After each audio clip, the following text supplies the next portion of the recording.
gonna sit down. I'm gonna sit down and you stand.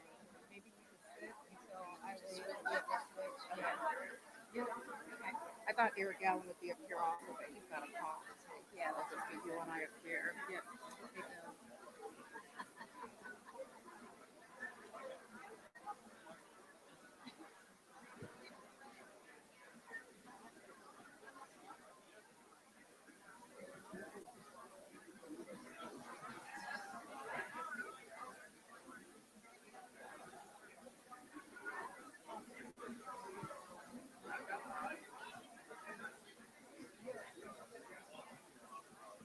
Okay, good.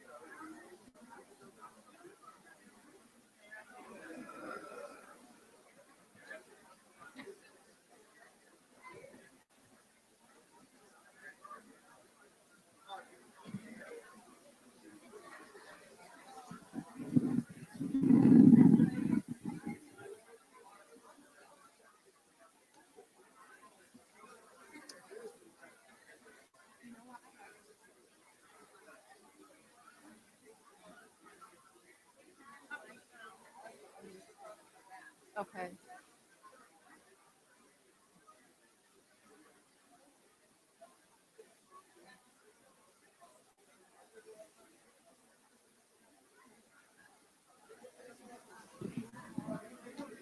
Good evening, everyone. Good evening.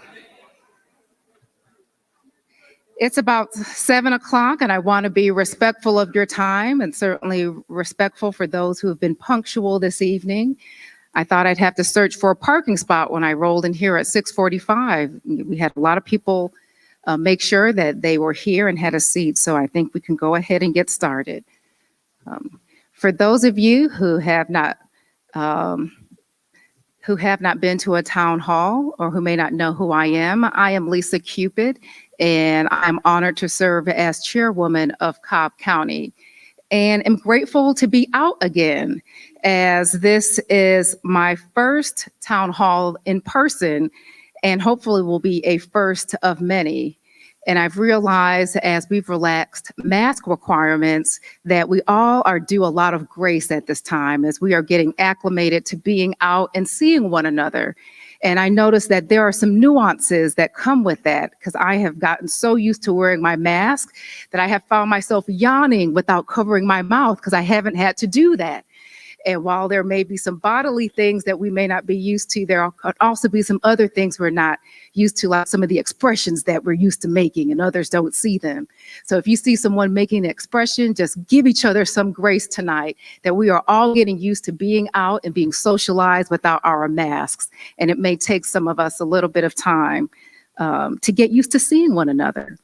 But I certainly am glad that you are here. And again, see this as being a regular activity that we have. When I became chair, part of my interest was to be all in Cobb, which is for me to ensure that I'm leading with integrity. That doesn't always mean that I get things perfect, but it does mean that we strive to do that, which means we have to recognize where we have our gaps as well and not be afraid to address those issues. Also, I wanted to be a leader who was inclusive and who made intelligent decisions, who not only looked at what we had to do in the short term, but looked at the long-term implications of the decisions that I'm making as chair. Also think it's important to be innovative, that we are keeping in touch with our citizenry and with technology so that we can make sure that we are not being left behind as a county or leaving others behind. And finally, to not be afraid to invest in our county, whether that be infrastructure or people. And I see this as being a great investment of our time to make sure that our citizens are educated and that they are being included in how we talk through difficult matters within our county. So you can hear about things that are important to us, but we can also hear about things that are important to you. And what we've learned over the past several weeks is that elections is an important matter to you, which is why it was important for us to have some type of forum where we can come and talk about these issues together. And so with that, I'm quite pleased tonight that we have our elections director, Janine Eveler, who's here with some members of the elections board to help talk us through what we've experienced, which was a historic election in 2020. And while we took some time as a board to talk through those issues last year, we did not anticipate all of the changes that took place with the new state law. So while we will take some time to review last year's elections, we will also talk about the new state law and the impact that it's going to have on our operations as a county and even our purse as a county, so that we can be clear on just some of those objective things. Now, certainly there are people who have differences of opinion, and we may not ever agree, and we may just perhaps agree to disagree on some of those things. But I thought it was prudent to ensure that you at least knew some of the specific things that we know will have an impact on how we operate our elections process here at the county. So again, I'm pleased that you're here, Janine. I also want to make sure that I recognize some other people who are with us. Tonight we have our Cobb delegation chair at the state capitol, Eric Allen, or Representative Eric Allen, who's here in our front row. And if we have any other state elected officials who I did not see, can you please raise your hand or stand to be recognized? And it's funny, people are raising their hand tonight. They don't want you to know who they are. There we go. He got up a little bit. But if we have any other state elected official who's willing to be recognized, this is our time to do that and recognize you. All right. And I also understand we have some recognition from Representative Congressman Scott's office. If Sheila Jones and Christy Scott are here, if you can raise your hand or stand up and be recognized. We are grateful to have representation from the Congressman's office. Thank you.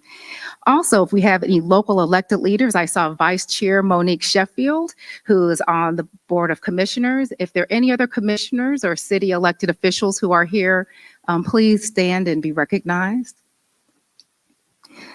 I'd also like to make sure that I recognize Cobb County staff who was with us. I have some representation from my office and my executive assistant, or as executive assistant, Jennifer Duvall, if you can raise your hand and be recognized. She is the one who's taking your emails and returning your calls. Also, my chief assistant, Bernessa Drayton, is here, who's helping me with policy matters and every other duty as assigned. And so grateful that you are here for an end center. I'd also like to recognize our other staff because we can't do this without them. And before I do that, I didn't recognize we have great representation here and our newly elected county sheriff, Sheriff Owens, if we can recognize him and his deputy chief. Thank you. Appreciate you being here. It's okay to clap for people. That makes them feel good. That makes them want to come back, you know.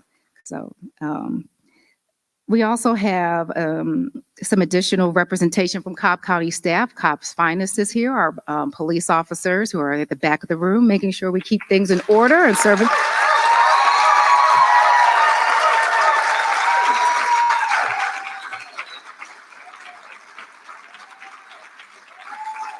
That's who we should have started off with. In fact, I should have started off my meeting with that, and then, you know, we'd have had all that positive energy over the past 10 minutes. Okay, want to also recognize our communication staff. We could not do this meeting without them. They're in the back of the room filming. Thank you. They could be recognized. All right, I'm gonna recognize my staff again. Clap for my staff. All right, there we go. Okay, and any other staff that we have here, please stand to be recognized for all you do on behalf of Cobb County every day. No takers? All right, I'll still clap for them. Thank you, staff.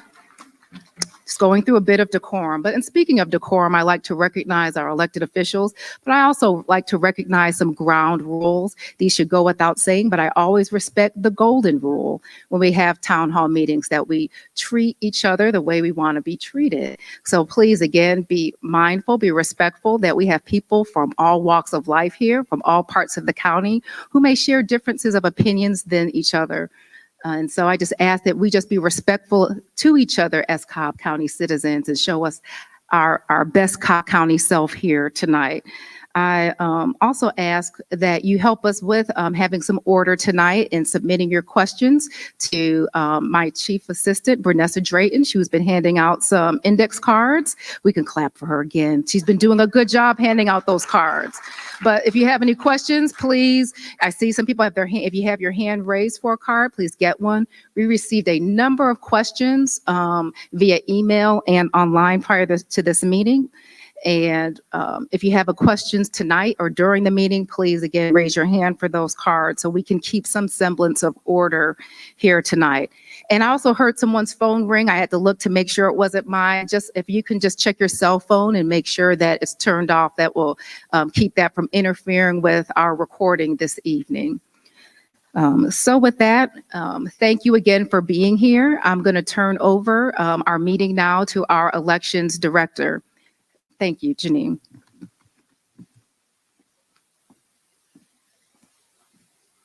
Thank you, everyone. Let's see if I can get this up a little higher. All right.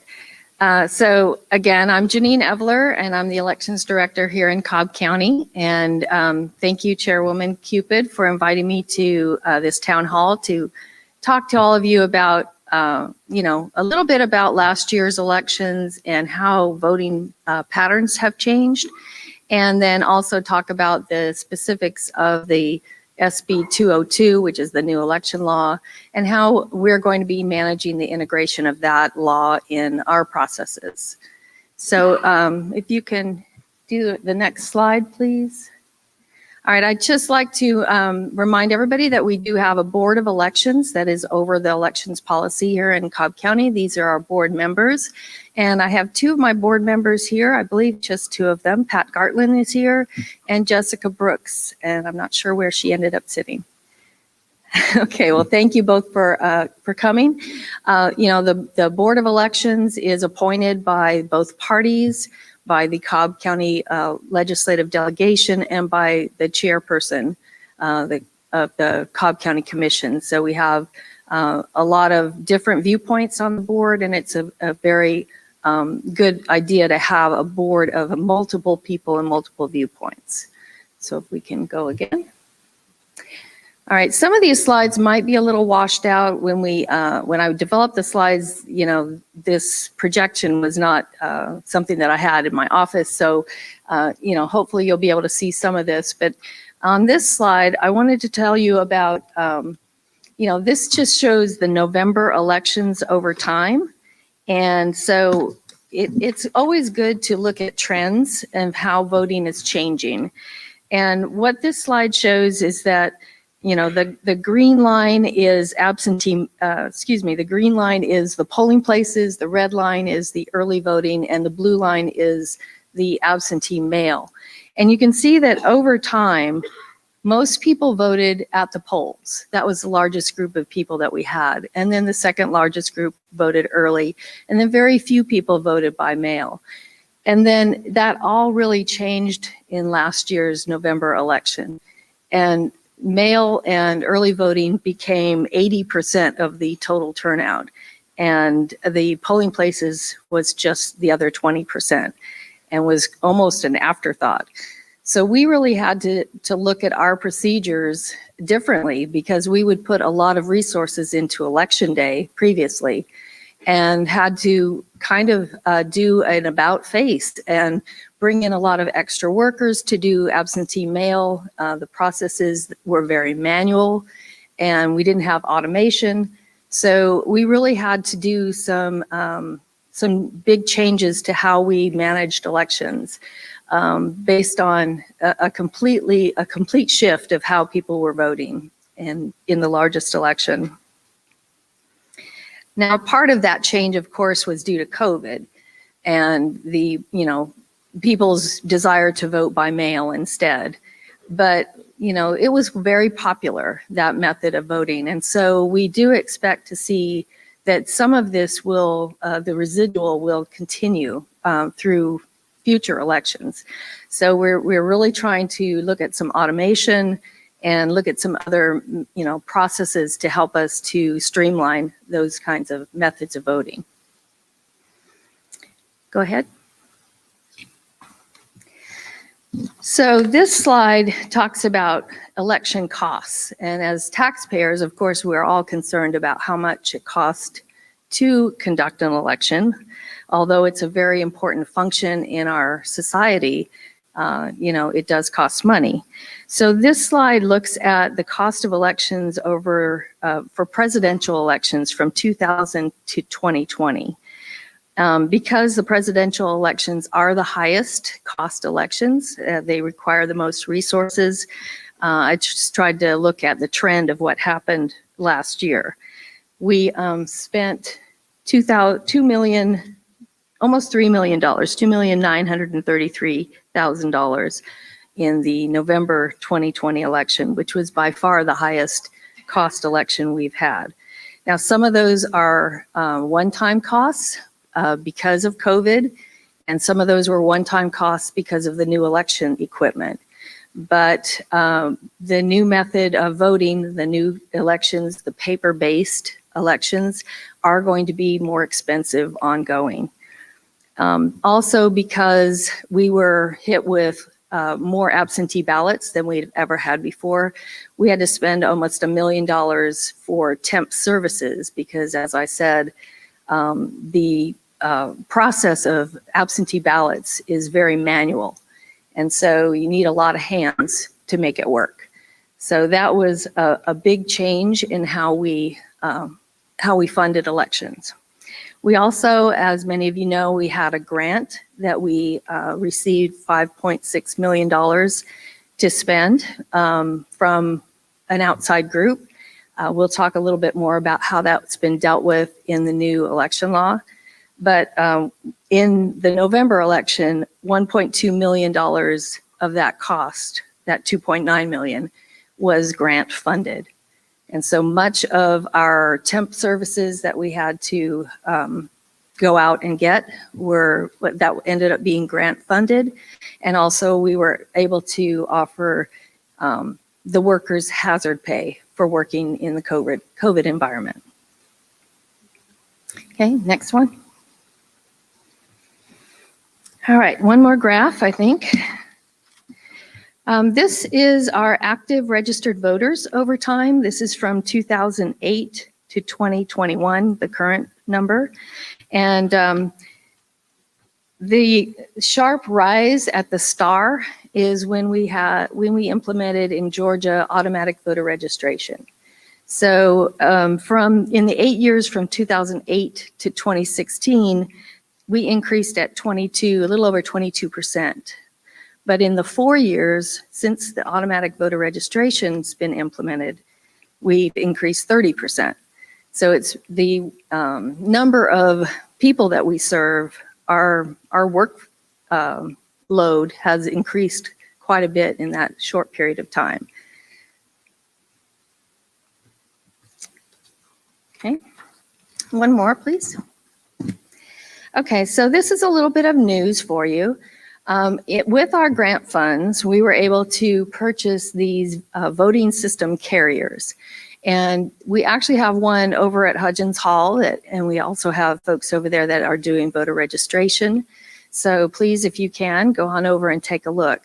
These are the equipment that we're going to be implementing from now forward in elections.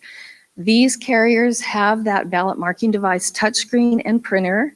They have a uninterruptible power supply, a UPS unit inside, and some of them have the scanner also inside. And the doors lock and seal, and they're much more secure than what we had before in the soft-sided carrying cases. So these will go to the polling places all locked up. Then they have caster wheels, and the poll workers just have to unlock the doors and plug in one plug, and the whole thing works. So these will really help our poll workers. Thank you. And also the security of having, that everything self-contained and everything locked up is very good. So again, these are available. There's one over there if you want to take a little trip over to the Hudgens Hall over at the Civic Center and take a look. You're welcome to. Okay, go ahead. Okay, this one's a little hard to see, but I wanted to tell you about what's happening this year with 2021 elections. So as some of you have heard, we are having a House District special election, and the district is circled here on the left. It'll be on June 15th, and it's just a district of about 42,000 people, House District 34, and it's in Kennesaw and some of Marietta. So if you live in that area, you'll be able to vote. We are accepting absentee ballot applications right now, and we'll be mailing ballots out on Monday. If there is a runoff, because there are 5 candidates that are running, it'll be on July 13th. And then after that, in November, on November 2nd, we have city elections for all of our cities except Smyrna. Smyrna's not having an election. And of course, the city elections are the mayors and councils. And then we believe that the school districts are also going to call an e-splost for November. So if that happens, it'll be a county-wide election, and all of you will have a chance to vote during that. And if there is a runoff necessary in the city elections, then that'll be on November 30th. Okay, next one, please. And I know these are getting hard to see, but it's mostly me talking anyway. These are just my reminders of what we want to talk about. So this is where I'd like to talk about the SB 202 and the new election law. And really what I'm trying to do here is tell you how we are going to implement the new legislation in Cobb. And what the impact will be to the voting experience. You know, I know everybody has differing opinions about it, and, you know, people in this room think, you know, in very opposite ways about whether it's good or bad. And I don't want to dwell on anything about its value or not value, but the public does need to know how it's going to affect voting here in Cobb. So that's my focus here. The first thing that I wanted to talk about briefly, most of the things on this list are not really applicable to your voting experience. So we're just briefly going to talk about some of these things. The State Election Board Chair, if you've heard, is going to be appointed instead of it being the Secretary of State, which it was previously. And the legislature is going to have to make that appointment in session. So in the last State Election Board meeting, they conducted that without a chair, and there won't be a chair until the legislature meets again to make that appointment. Correct? Okay. The next item is that was in the bill was emergency rules will be limited. And you know, last year we had a lot of emergency rules that were made by the State Election Board. All the drop box rules were emergency.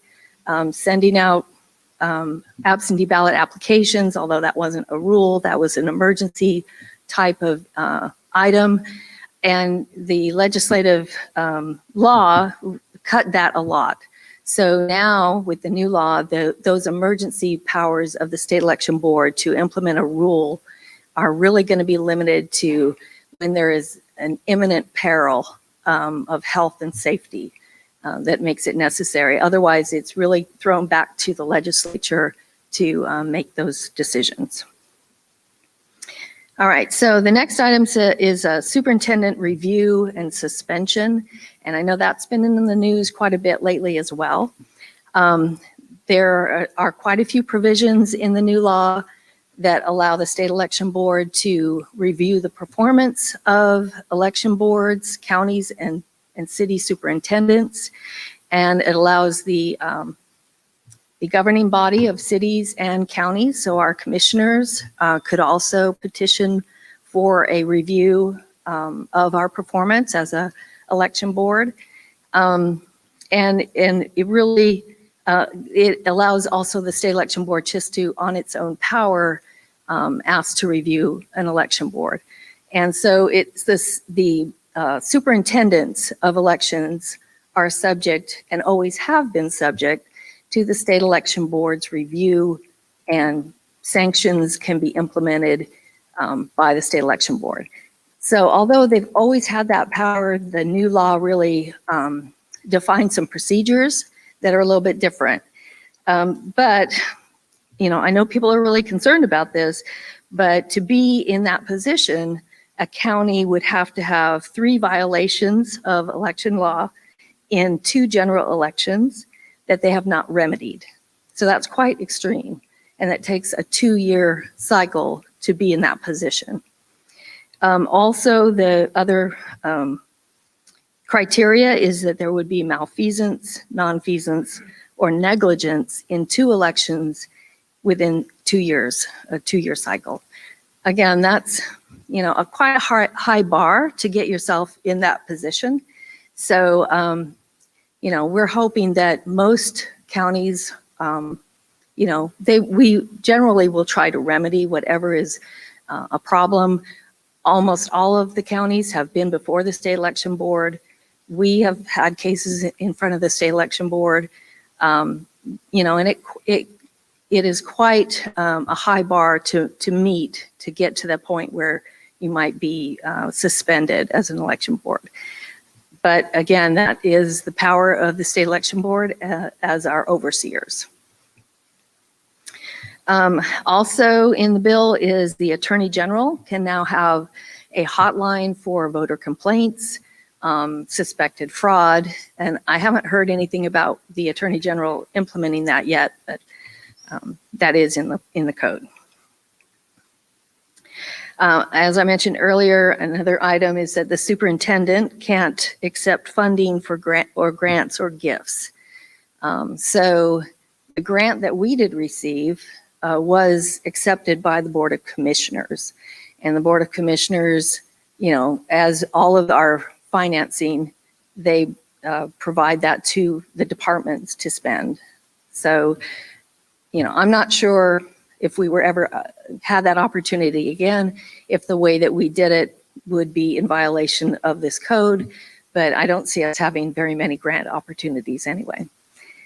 I have been offered by organizations to provide us with water bottles to give out to voters. And, you know, a strict reading of this code, we can't accept those even if we're going to be handing them out to voters. So we'll see how that one, you know, pans out. There are going to be some state election board rules that come out for all of these code sections. The state election board is always implementing rules to define further what the code is trying to say and how we implement that. And then the last thing on this list is voter challenges. There's a rule in there about, or the code now has expedited handling of voter challenges. And for those of you who may not be aware of that, there's always been code that a voter can challenge another voter's right to be registered.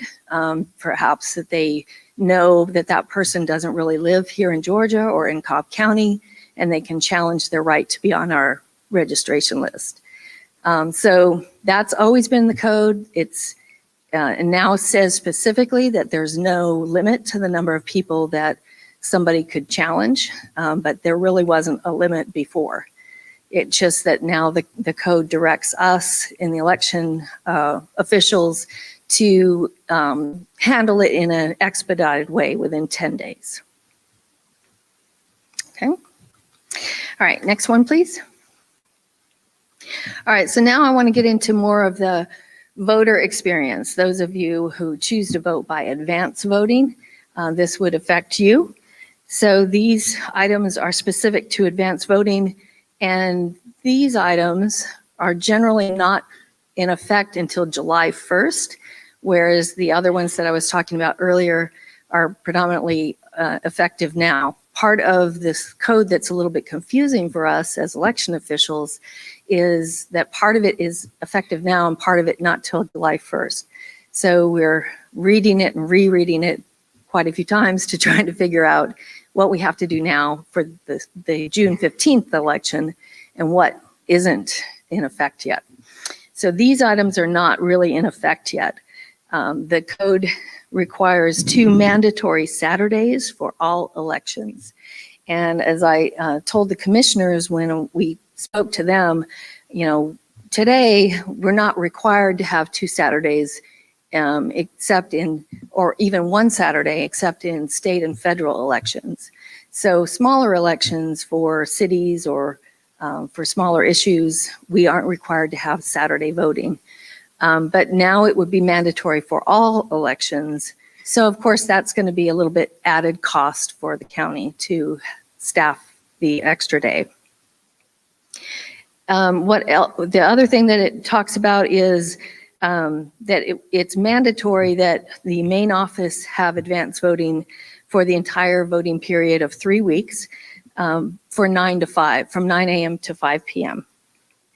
And what's optional is for us to add either one or the other of the Sundays, or extend voting from 7 a.m. to 7 p.m. and adding additional locations. So again, what's required is just the main office, 9 to 5, and now 2 Saturdays. And then the election officials can add additional locations, extend the time, and the other 2 Sundays. Also in the code, the new election law, it requires that public buildings be made available for advance voting. The code already said that public buildings should be made available for polling places on election day, but now it includes advance voting locations. However, it does say that unless it significantly interferes with the purpose of that building. So pretty much every building has its, primary purpose to have, in fact, like this building or Civic Center, to, have revenue generating events. Churches have their activities that are required, generally not on Tuesdays, but if we want it for a 3-week period, there's going to be some conflict. So although this was a welcome change for election officials, that we had a little bit of a legal leverage to say, hey, this is a public building. So we, schools and county facilities, city facilities should be made available to us when we need a polling location. But we continue to have issues where, there's an event that's already scheduled that, brings in revenue to the city or the county, those kinds of things. So, as much as we try to have advance voting opportunities available, there's always difficulty to get the facilities that are necessary for that. All right, so the next item that was in the bill was requiring 14-day notice of the advance voting locations and hours and days that we're going to provide that. And for instance, here in our June 15th special election, this part of the code is not in effect yet, but we were trying to meet that threshold to get ourselves in that mode. So we put out our advance voting schedule for the June 15th election. And, we got a little bit of pushback, but the way that it requires us to put it out there is we can't then pull back anything. Once we have advertised it, we can't cancel a location or reduce, the time frame. So we have to start small with the minimum that we know we can provide. And then, in this case, we've just recently just today, we changed our offering for early voting locations for the June 15th, and we're going to add an extra hour during the weekdays. And we've offered the Sunday voting for the first time here in Cobb County. So thank you.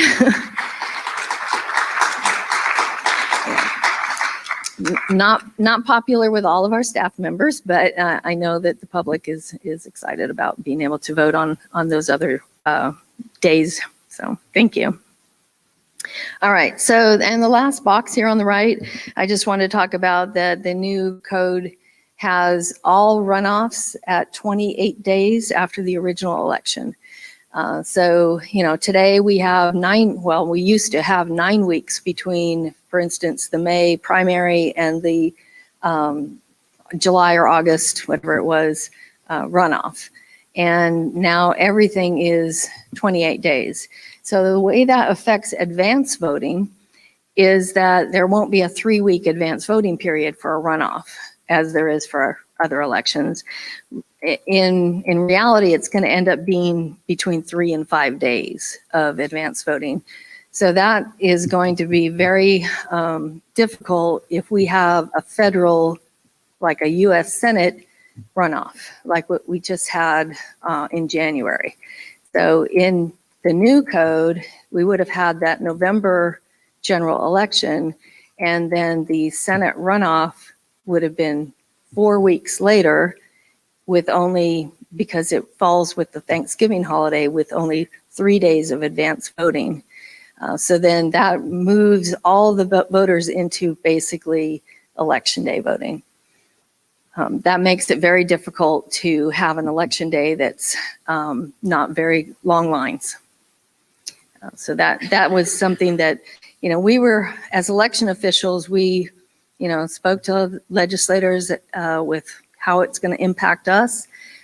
This was one of the things that we were all advocating for, at least 5 or 6 weeks between the elections and the runoffs. But they went with the 4 weeks.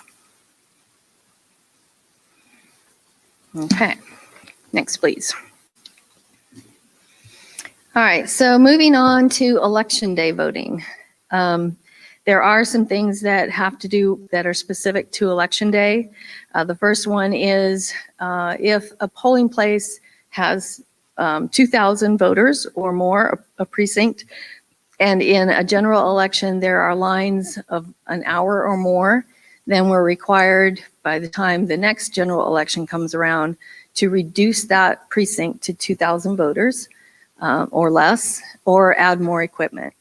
So what we'll be doing is, checking the lines 3 times during the day and making sure that we don't go over the hour. Otherwise, we'll have to take action to reduce that polling place.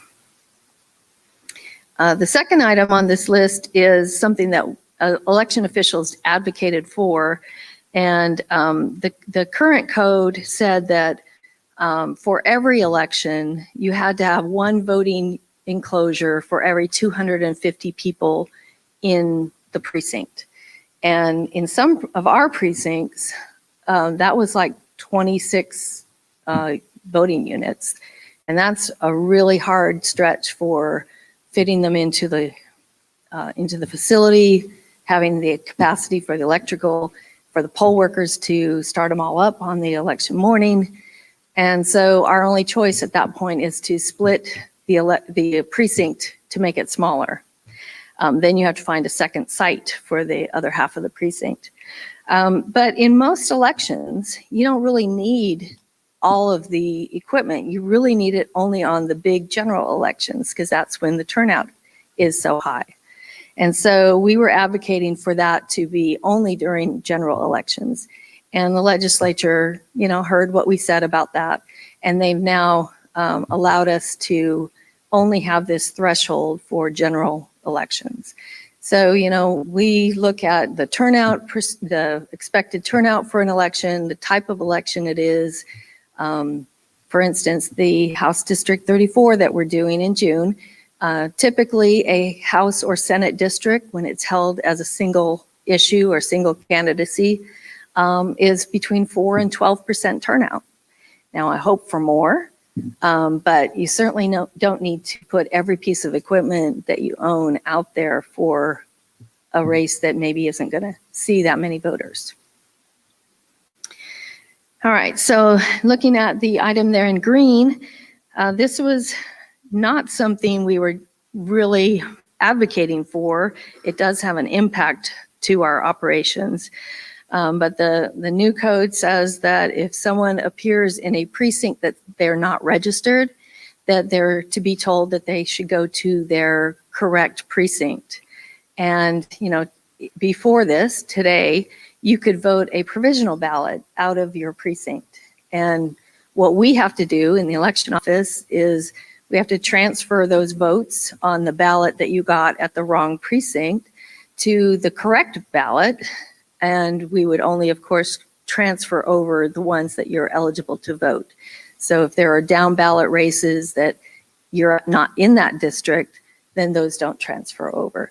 So again, it's a very manual process, does take a lot of resources to do the duplicating process. But what this new code says is the only way that you can vote out of your precinct on a ballot that, isn't your representatives fully is if you are voting after 5 p.m.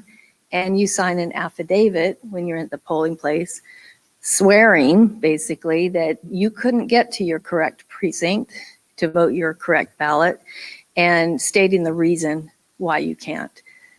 So we are going to have those affidavits at the polling place.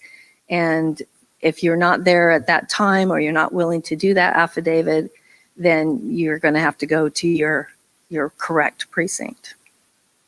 So that's going to be a big change.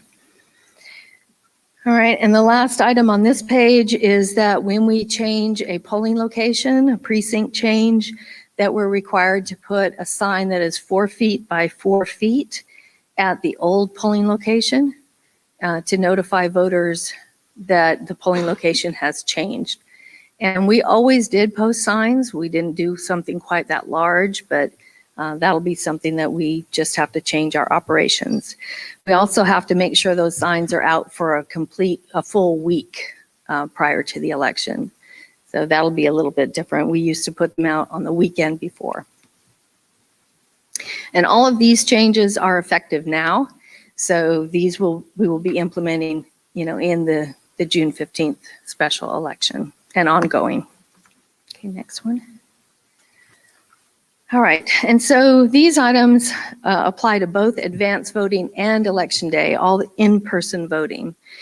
This probably doesn't affect you, but it was something that we considered, is we can now hire poll workers who live in adjacent counties to us. So in places like Cobb, where we often have trouble hiring poll workers, there might be poll workers in Paulding or Cherokee who they are small, and so their population, they might want to work, but there's not enough polling places there because they have a smaller number of polling places, and they try and work with us here in Cobb. And prior to this code, we weren't able to hire them unless they resided here in our county. So now we will be able to hire those people. One of the other things, the second item on that list that's gotten a lot of press and comments from folks, is that this new code prevents us, any person, from giving gifts, food, or water within 150 feet of the polling location. So the only thing that is allowed now is a self-service water receptacle dispenser. So we have not purchased those yet, but we could put a little water dispenser out at voting locations. So we'll probably look at that when we start getting bigger elections coming. Okay, and again, we have been approached by people who want to give us water bottles to hand out because we're allowed to hand them out. It's just that other people are not allowed to hand them out. But since we can't accept gifts, we can't accept that. All right, and the last thing, it didn't affect Cobb because we didn't have a voting bus, but there was a prohibition to any kind of mobile voting facility. Voting had to be in a building. And so here in Cobb, we always did that anyway. But all of these things are effective now in the new code. Okay, next one, please. All right, so that was really the easy part. The biggest changes have been in the absentee balloting. And so I know this is hard to read, but I'll try and go through. This is more my reminder of what I wanted to talk about than anything. Most of these changes are not effective until July 1st. And all of these on this slide deal with the absentee ballot application, and then we'll talk about the ballot and voting the ballot a little bit later. So the first thing is that the absentee ballot application has to be on the form that the Secretary of State's office develops. In the past, we would often get applications that are on like postcards. That, you know, different groups would mail applications to voters, and then, you know, trying to get them to apply.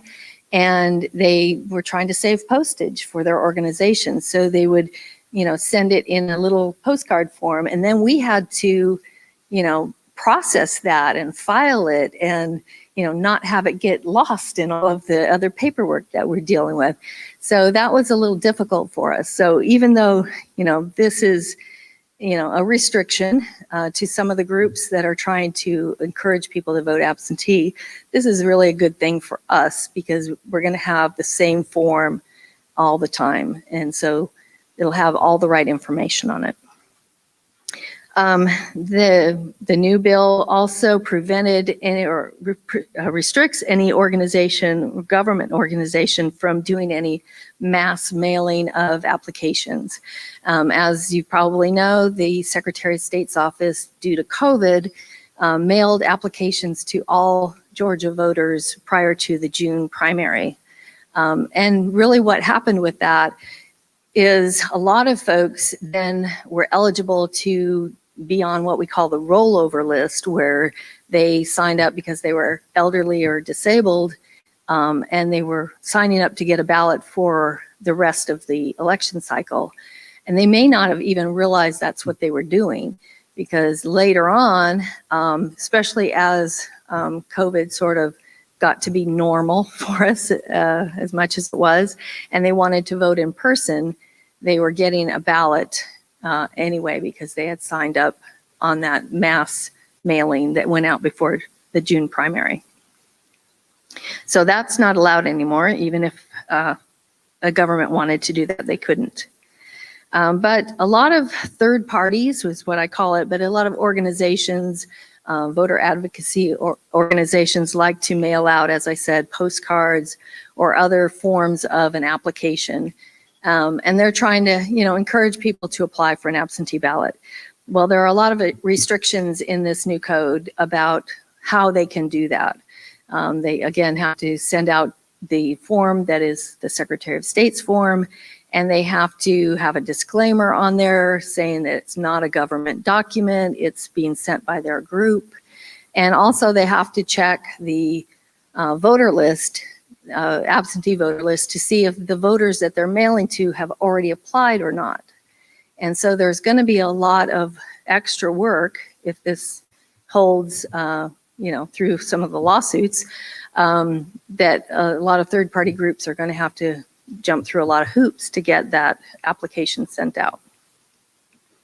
All right, so the last one on the right there that I'm sure you can't read is what is required on an absentee application now. The Georgia driver's license number would be required on the application.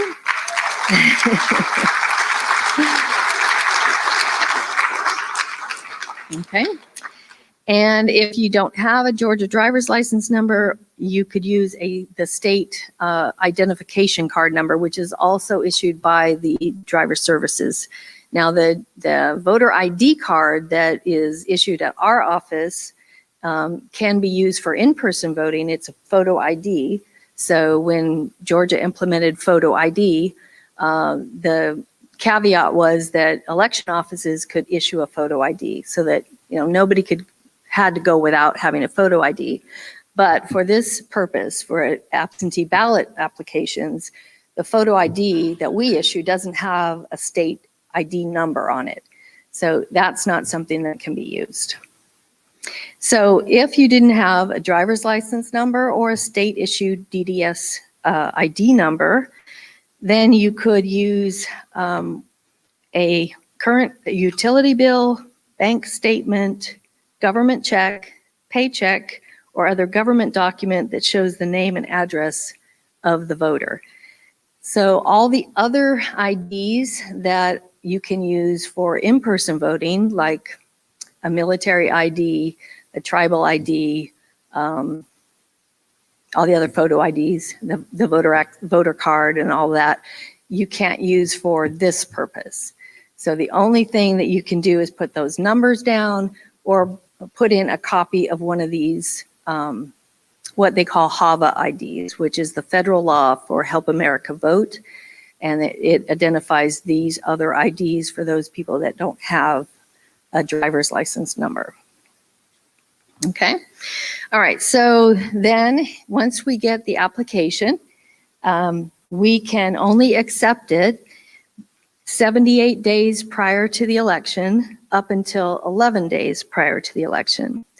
Now, we as election officials were advocating for a deadline because we were getting applications up until the Friday before the election.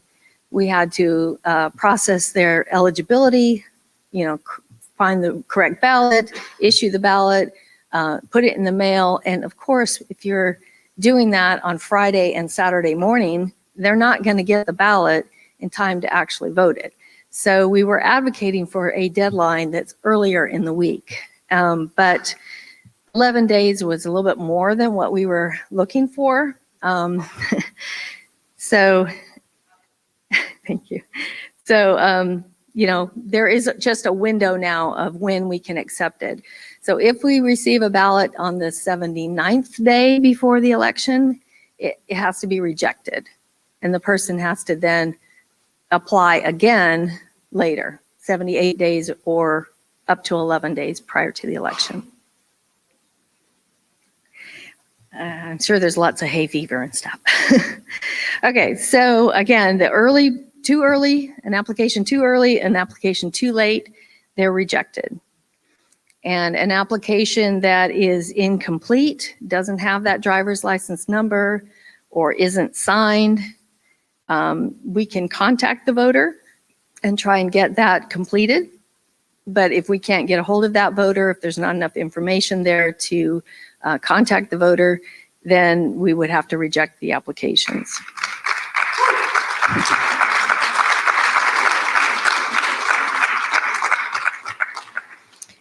Okay, and then if it is complete, it's got the driver's license number and all the other information that's required, but there's a mismatch in some of the information and it doesn't match the voter record.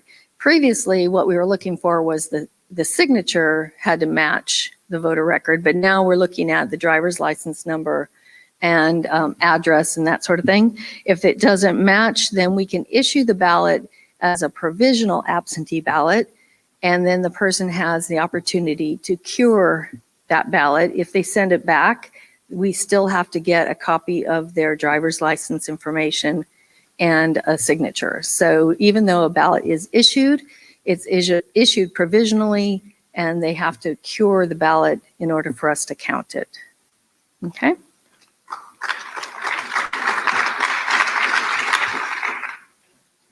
All right, and then the last thing on the bottom, which I know you can't read also, is during that advance vote, starting with the advance voting period, which is the 22nd day prior to the election, up until that 11th day, which is the deadline for receiving applications, we have only 3 days, which we were already doing 1 to 2 days anyway, but our limit now in the code is 3 days to turn that application around and get the ballot mailed out. So, some of the issues that we've talked about where the ballot might be not complete, or it requires, so there's a mismatch in the information. Of course, we have time to contact those voters.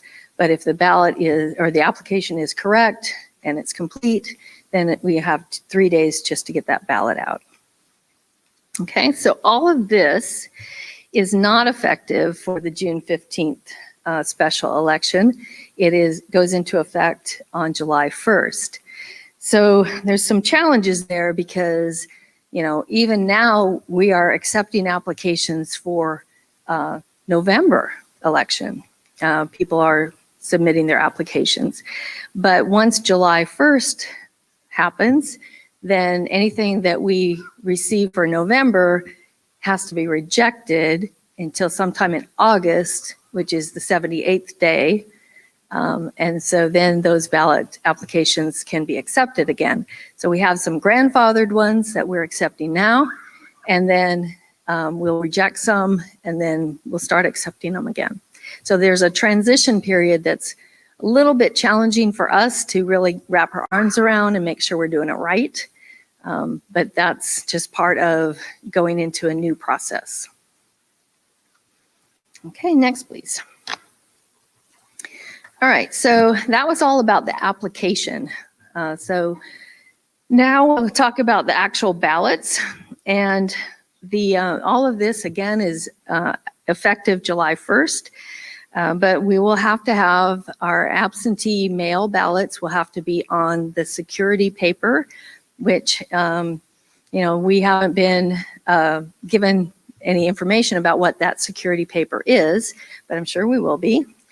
And today, the ballot marking device, which you vote on at the polling places, has a security paper. And so it comes out of the ballot marking device and goes into the scanner. And then if later we're trying to do an audit or a recount and there's something that's not on that type of paper, it would show up differently. So the same thing is going to be in effect for absentee ballots. And again, as I told the commissioners, this is, of course, another cost to the county because there is a cost to having special paper, but it's part of the cost of doing business now. All right, and so the outer envelope, as you know, when you do an absentee ballot, you vote your ballot and you seal it into an inner envelope, which is a white envelope. All it says on it is official ballot. There's no identifying information on it. And that sealed white envelope is placed in an outer envelope that is sealed and is mailed with a stamp on it or put in a drop box or hand delivered. So the outer envelope now has to have the driver's license number again, or the state ID number, as I talked about earlier. Or if the person doesn't have those ID numbers, they will write their social security number and their birth date on the outer envelope. However, the outer envelope is being redesigned. There are states that are already doing this, and they have a teared off flap that is sealed down. And then when it comes to us, we're allowed to take the flap and tear it off. It will have a perforation. But that envelope is being designed by the state with a vendor. They are using other states' models to do that. And, we'll get more information. A lot of this that I'm telling you now is what I know now. And of course, as we learn more and we get examples of things, we'll be getting that information out to people. But yes, that information is going to be outside on the envelope, but under a flap. Okay. And so when we get the ballots back, again, we will tear that flap off. It will reveal this information, and we will be checking against the voter record to see that that matches. All right, so next, as far as mailing the ballots, we can only mail the ballots during a short window. Today, in the old way, we will mail ballots out 45 days, between 45 and 49 days prior to the election. They've shortened that window so that the ballots have to be mailed out between 22 and 29 days prior to the election. And different types of elections have a little bit of a different rule, but the furthest out it is 29 days, and the closest it is 22. So again, using this special election as an example, we'll be mailing the ballots out on Monday, which is the 22nd day prior to the election. So if you decide to vote absentee, just remember, don't let it sit on your kitchen table very long. When you get the ballot, get it back in. Okay, so the next item is a little bit confusing, but and probably not too applicable for anybody that's here today, but for what is called UOCAVA, which is the Uniformed and Overseas Citizens Act, Voting Act. Those are military spouses, and overseas citizens. They can, apply for a ballot. Many of them only vote on the federal offices, but they are U.S. citizens. So even if they're permanently overseas, they get to vote on federal offices. When they get their ballot for the original election, they would also get a runoff ballot that is the same basically as the candidates that are all on the original ballot, but they would rank those on the runoff ballot. So on the second ballot, it's a ranked choice voting. I don't know how many people have heard of that, but that is where you would rank, of the, say, 5 candidates, you would rank them 1 to 5, or maybe you hate that last one, so you only do 1 to 4. And then if we go to a runoff, we would then look at those runoff ballots and we would do a ranked choice ballot. So it may be many iterations of duplicating that ballot. So if we're in a runoff and we go to those first choices, and those first choices maybe aren't in the runoff, then we go to their second choice. And if that person's in the runoff, we would duplicate a ballot with that. But if that person then falls off, it goes again to the 3rd round, 4th round, until we get the winner of the runoff. So we don't have all the rules yet on that, but there are mostly municipalities that use that type of voting. So there is precedent about how to handle those. And we'll be getting more information on that. But again, that is only for the overseas citizens, military voters that are overseas. And the reason for that is so that we can do that 4-week or 28-day runoff. Because today, we have to send out those ballots for the runoff 45 days before the runoff. But that requires 9 weeks between the original election and the runoff. So to shorten that time frame, they had to do this to handle for the UOCAVA voters. All right. Next item is a big topic that everybody's talking about, and that's the drop boxes. So the drop box rule was an emergency rule. And remember, I talked about that emergency rules are now going to be hard to come by. The state election board has a lot of restrictions about only implementing an emergency rule if there's, health and safety, imminent peril. So, what happened last year would probably not happen again, where they could just implement a rule like that. So the legislature did continue drop boxes in a very limited way. And the way that they have it in the new legislation is, instead of being what we had 16 boxes at various county facilities outside, bolted to the concrete, and they were lockable and, tamper resistant, and they had surveillance cameras on them. So none of that is allowed anymore. If we have a drop box, and every county has to have at least one, it has to be inside the main office or inside an advanced voting location, and only open for ballots to be dropped in there while advanced voting is being conducted during the voting hours. So essentially, to be quite honest, they're useless at this point, because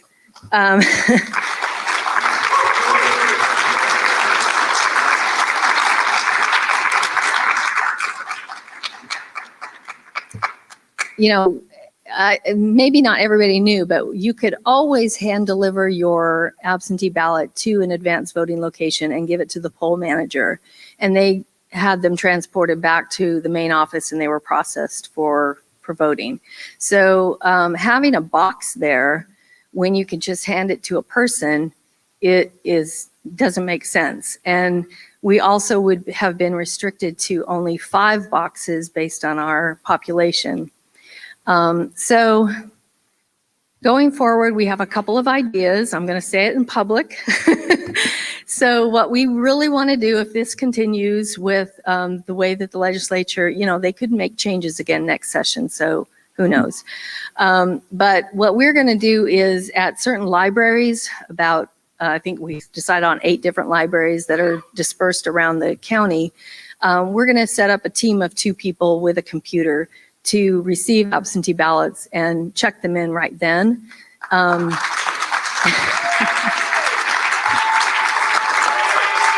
So,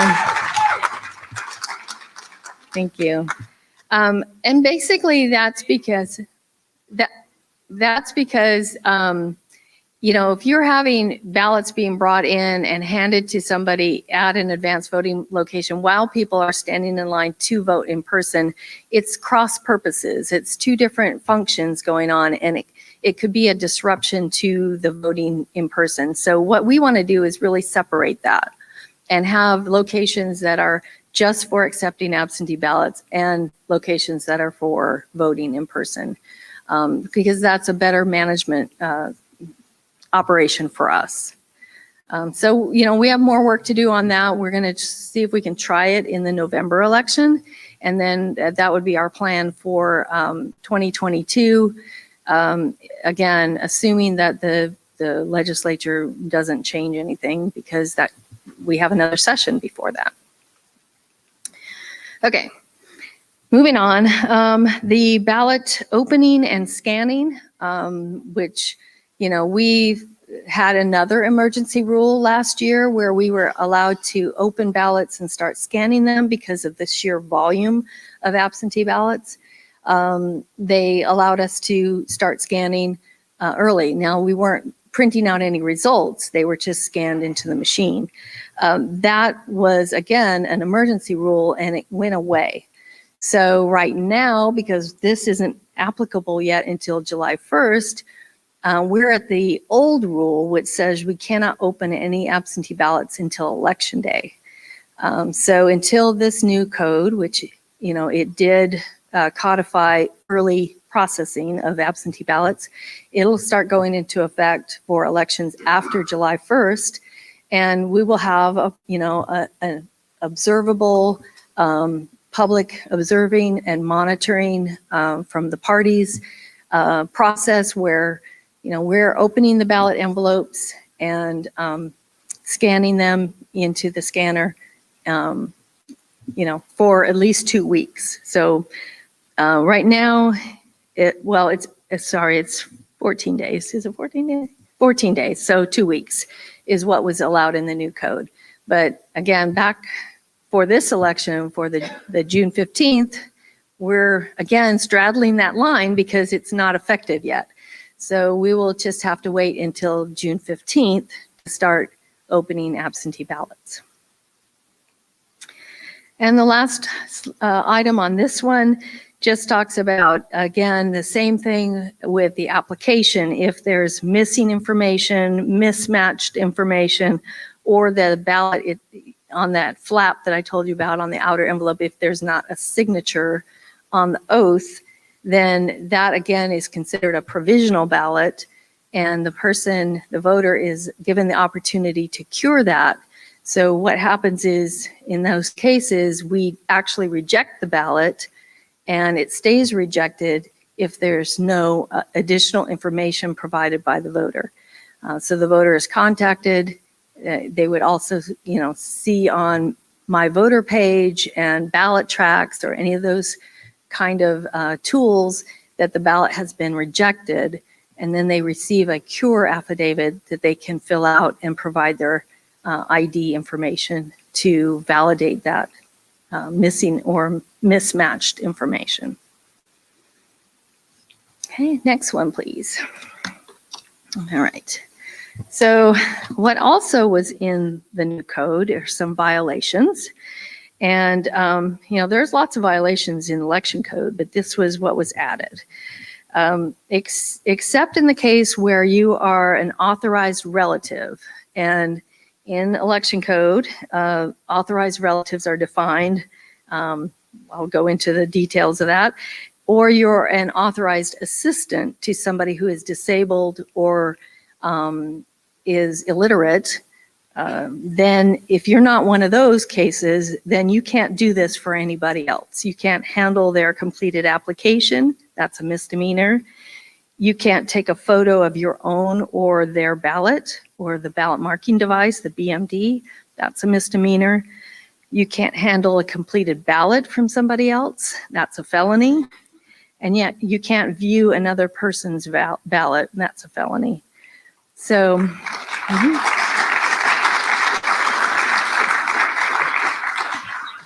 So an authorized relative for assisting somebody, or, we often would get somebody who was bringing in their spouse's ballot, an absentee ballot.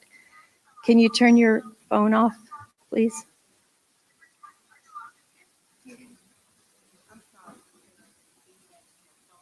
Thank you. I think it's done. Okay, so an authorized relative is a voter's mother, father, grandparent, aunt, uncle, sister, brother, spouse, son, daughter, niece, nephew, grandchild, son-in-law, daughter-in-law, mother-in-law, father-in-law, brother-in-law, or sister-in-law. So it's quite a bit of the family members.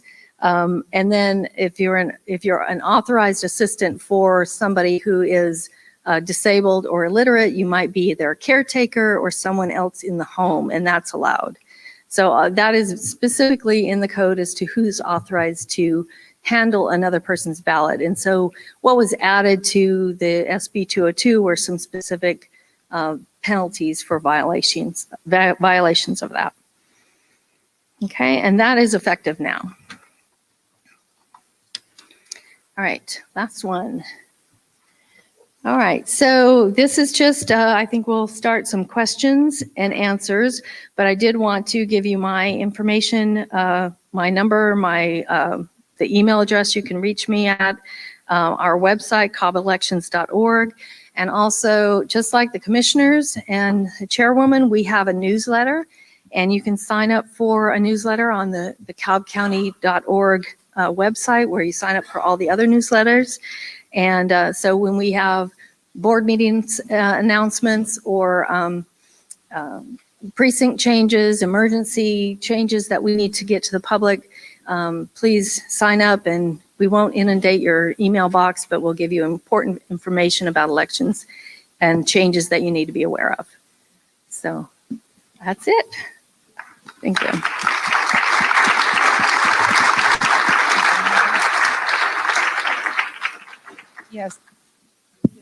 Yes, you can join me here as well. Please help me give another round of applause for Janine and her analysis.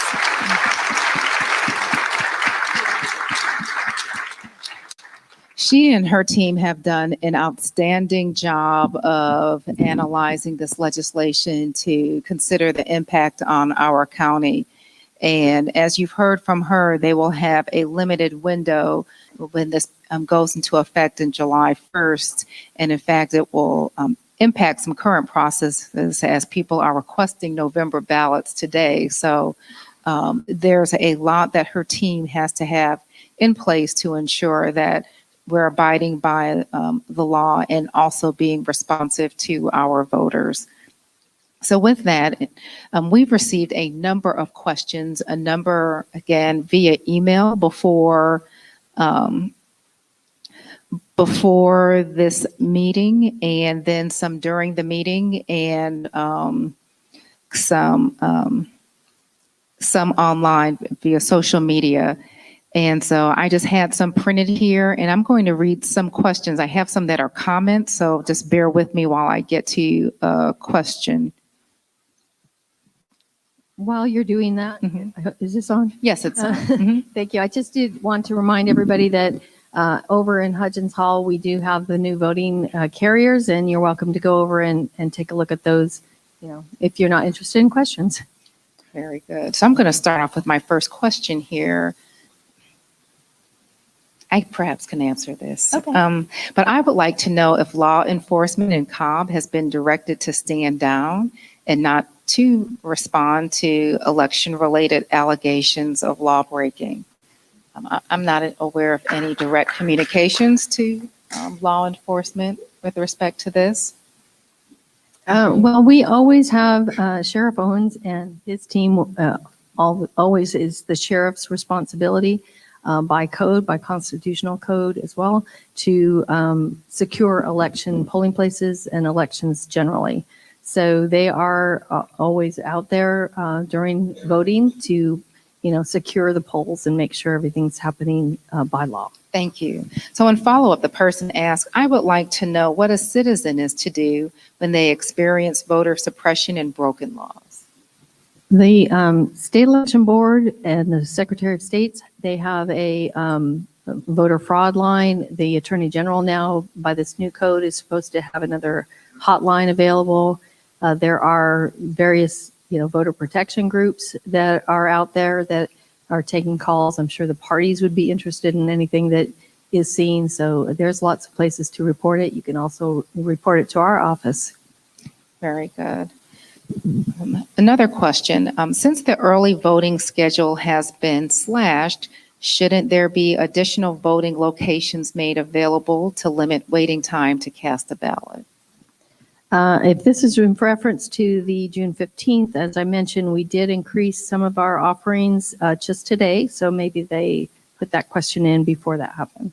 Okay, very good. And I'm going to bounce to you, Vanessa, to see if you have any questions, and then I'll go back to the ones I have submitted. Absolutely, Chairwoman. And just as a disclaimer, just so that everyone knows, if you still have questions or if you have a card, we'll have Jennifer walk the aisles again just to pick up any outstanding questions. Also, just wanted to let each and every one of you, we've received a ton of questions here. We may or may not be able to get to every question tonight, but we will do our best. A lot of the questions are duplicates, but we will go ahead and work through those, Chairwoman. Okay, thank you. You're welcome. I'll let you start off with your question. The first question I would like to ask, and this was actually someone on social media, on Facebook, and Janine, Director Evler, you may or may not know this right offhand. How do the number of active registered voters compare to the change in the number of residents here in Cobb County? What is the total percentage of registered voters among total residents? I don't really have the latest, but I did check this a year or so ago, and Cobb County was up in the high 70% of number of registered voters for those that are of age to register to vote. So we did have quite a high percentage compared to other states. Thank you. This is a question regarding poll workers. What steps is Cobb County taking to ensure that there'll be enough trained poll workers to staff for future elections? So we're always accepting applications. We might not be able to place everybody that applies for every election. As I said, this is a smaller election coming up. And then, for larger elections, we need more people for line management and that sort of thing. So if you're interested, please apply, and you'll go into our database and we'll make a call and see if you're available. We're always accepting poll worker applications. We're also accepting seasonal worker applications that is an actual, everyday kind of job for those that want to work the early voting or want to help process absentee ballots. Okay. Another question for you in follow-up to the special election is, what can be done about the fact that it looks like our Board of Elections is following minimum law requirements for the upcoming HD 34 special election, only having early voting sites open 9 to 5, for example, versus what is allowed, which is having polling places open to 7 to 7 as we are used to, along with other requirements being implemented at minimum levels versus maximum levels allowed by law. Again, we did implement some additional hours for the HD 34 district race, but traditionally we have, even though 7 to 7 is, allowed, and that part of it is new in this code, really. But we would generally have that kind of offering for the larger elections.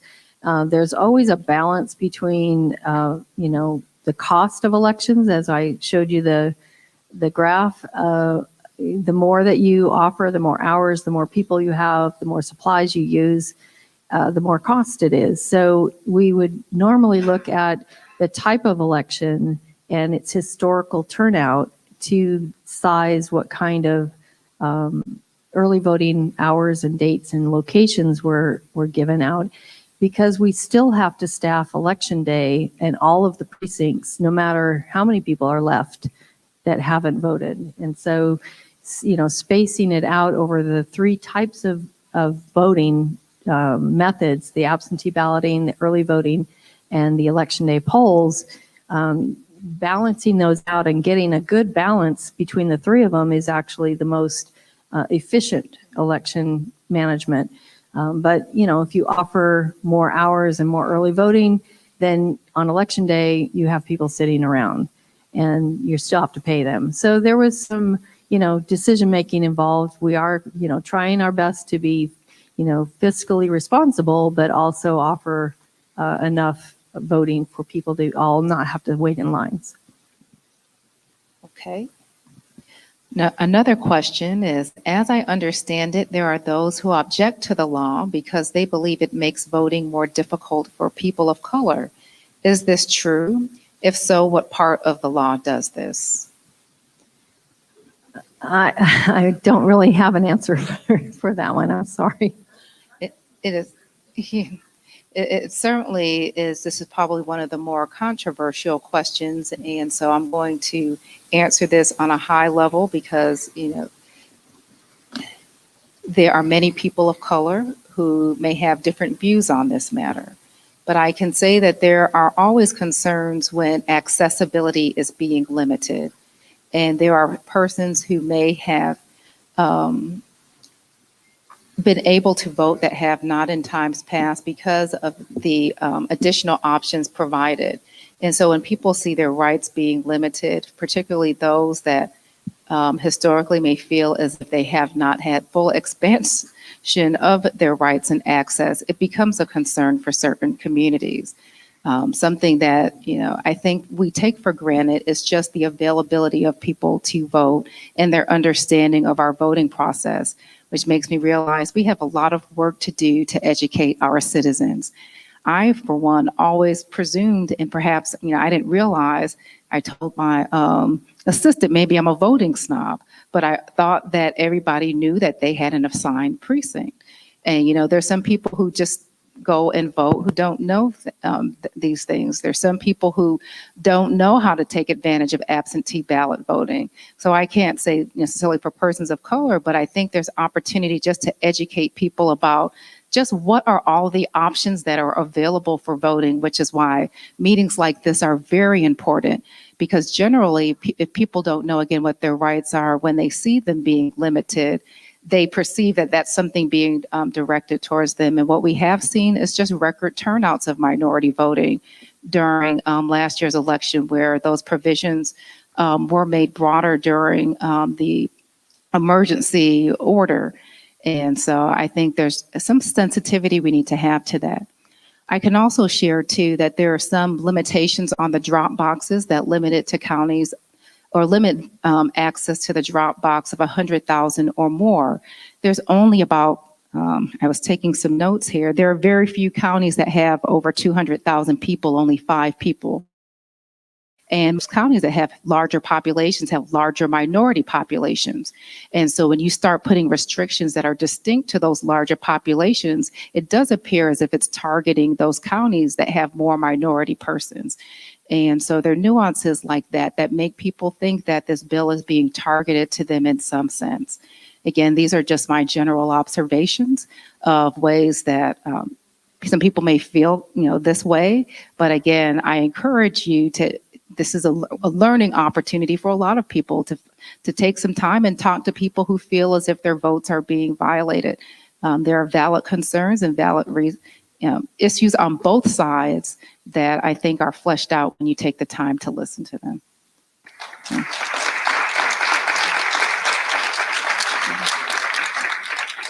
Chairwoman, you mentioned precincts, and actually we received a question online on Facebook. Director Evler, what are the ways are we as a county notifying voters about precinct changes in addition to signs? Are we mailing? Are we emailing? What are we doing?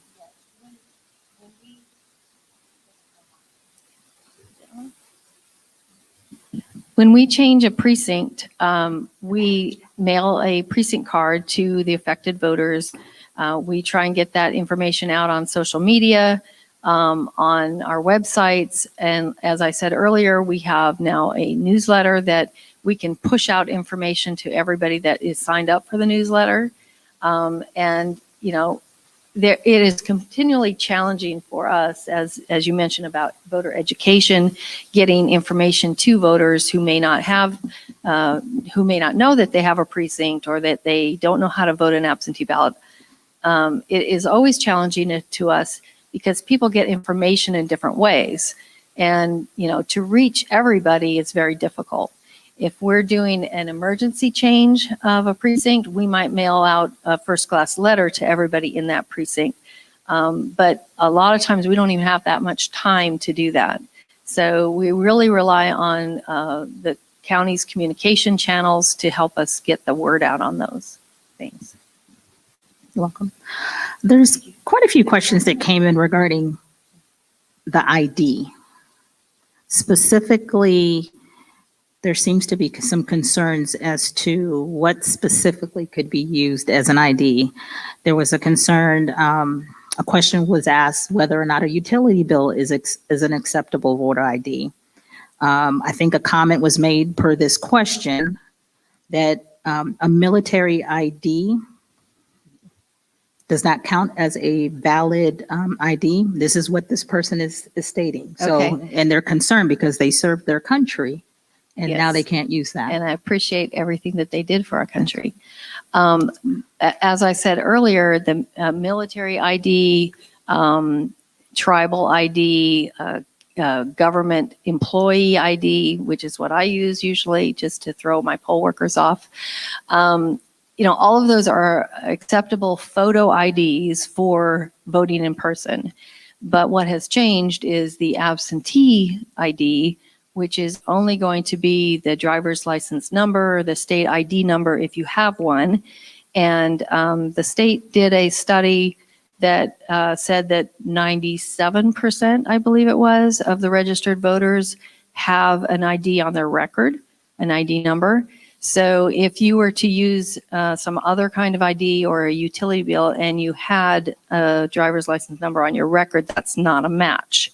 So the only people that can use those other types of IDs that I mentioned earlier, the utility bill, the government check, the paycheck, are those that don't have a Georgia driver's license or state ID number. Thank you Thank for you. clarifying that, Director Evler. Thank you. I must share that all the emails that I've received, I only received about, I think 15 or 17. They're mostly commentary, which I will refrain from reading unless you're just here to be sheerly entertained. I think most of us are here to be educated. So I'm going to defer to you for the rest of the questions tonight. Okay, Chairwoman. This is a question that came in and I don't know, Janine, maybe you can share some light on it. The Election Integrity Act 2021 states that Georgia will participate in a multi-state voter registration system. Can you explain what that is, or if that's even a fact? Yes, there is a multi-state system that goes by the acronym ERIC, which I honestly don't know what it all stands for, but it has existed for several years and many states have been participating. And what that means is they share information about, you know, people who maybe are registered here in Georgia, but they pass away in another state while they're visiting or, you know, going there on vacation or whatever. And that death record, it doesn't get back to, you know, the Georgia process. So what the Senate Bill 202 did is it required the Secretary of State to use that information for voter list maintenance. In 2 years ago in the code section, or the code that implemented our new voting system, it authorized the Secretary of State to join ERIC, the ERIC system, but there was no mandate to use that data for list maintenance of the voter list. And so the new code does mandate that there be some use of that for culling the the voter list, which we've always expected that even, as soon as the Secretary of State got the authorization to join, that we would be getting some information about using that data to change the voter list here and keep it. Our goal is, of course, to keep the voter list as clean as possible so that only authorized voters are voting.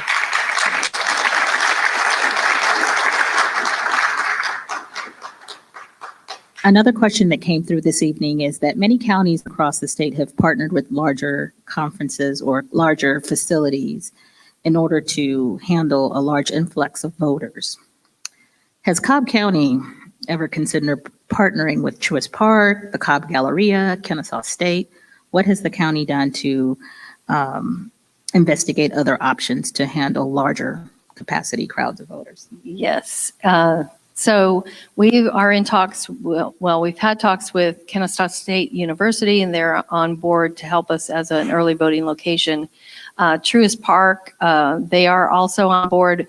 However, they're looking at it as only in the big elections kind of thing. And the playoff season is right during early voting. So we might be able to use that facility only if the Braves don't make the playoffs. So good and bad, sadness. Or we might be able to use them just for the final week of early voting. But we are working with them to try and work something out. We, in the past, have used the Galleria, but they charged us. So we paid, I think, $20,000 to use the Galleria back in 2008, I believe it was. And so we haven't used them since. All right. There's a couple questions that came in regarding precincts. How are decisions, and you may have touched upon this during the presentation, but what's the deciding factor in how precincts are decided in certain areas? Can you explain that? Okay, so a precinct is actually a geographical area. So a precinct has boundaries, a street, a riverbed, or, whatever that defines a geographic area. And then there's a polling location that serves that precinct of registered voters. And sometimes we change a precinct. For instance, if the city annexes part of Cobb County unincorporated area, we want the city precinct to match that boundary, including that annexed area. So that might be a boundary change to the geographic area. We also can split precincts when they get too large, especially areas that are growing in the Smyrna area, for instance. They are getting quite large. So we are looking to split those, and where there is one precinct, we would find a dividing street or something to create two precincts. But in that case, we would use the existing polling location for one and find a new facility to host the other new precinct. But polling locations change more often than precincts because facilities, decide they don't want to be a polling location anymore, or the church changes hands to a new leadership group and they don't want to do it. So we often have changes in polling locations, and we try and find something nearby. And in a lot of areas in the county, some areas that aren't as built up, especially, there aren't buildings that are really suitable for that. We also had where we were having difficulty in having polls in schools because, there were lockdowns and there were access issues. So we were trying to get out of the schools, but those are the buildings that are really widely distributed. So it's difficult to find places that you can have a polling location. Thank you, Janine. Another question, and what does automatic registration mean? It started in 2016. Yeah, I mentioned it in the slide, and maybe not everybody understood what I meant by that. But prior to 2016, when you went to do your driver's license, change your address or renew your driver's license, you were asked specifically if you wanted to also update your voter registration or if you wanted to register to vote. And if you didn't answer affirmatively, then we would not get that record. And so then many people were having to register to vote, specifically by sending in an application or something like that. In 2016, that changed to where you had to specifically opt out. So you were registered by the driver services transaction unless you said, don't do that. So it has been actually very helpful for us, not just for, registering more people, which they may never vote, but they're registered, but also for address changes, because as you know, a lot of people forget when they're moving their home, to change their voter registration. They think because they've, done the postal, changing their mail, that we're going to get that information, but we don't. So when you change the address on your driver's license, we get that transaction, and then we put you in the right precinct. Thank you. I am going to read one that I have here as I reread this email, and I'm going to leave off the commentary, but they're asking if everyone at the town hall could get an easy to understand synopsis of the old versus new voting provision to ease everyone's mind and put an end to so much of the disinformation. We are going to try and get the information out to the voters that, with instructions of how to apply for an absentee ballot, or if they are, if there's some specific thing that's going to affect the way that they're voting, the advanced voting hours and that sort of thing. But to actually put out a synopsis of the whole law, it's huge. And, I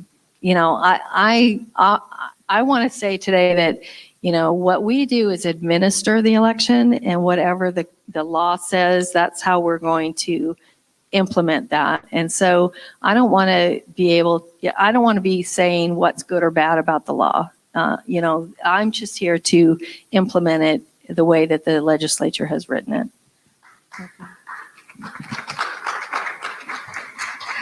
Janine, during your presentation, you mentioned that the grant covered a lot of increased costs to the county.